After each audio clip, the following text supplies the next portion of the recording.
নৃত্য। অল্প কিছুক্ষণের মধ্যে আমাদের ঢাকি নৃত্য শুরু হতে যাচ্ছে।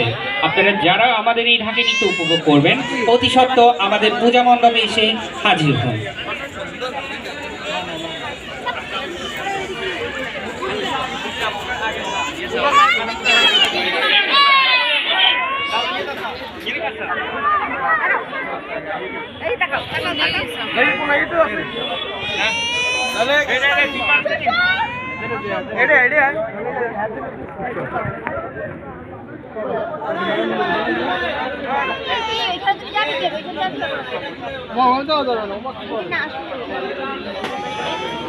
আমি দর্শনার্থীদেরকে অনুরোধ জানাচ্ছি, আমাদের মাঝখানে যে স্ট্যাচুটি রয়েছে এটি ধরবেন না।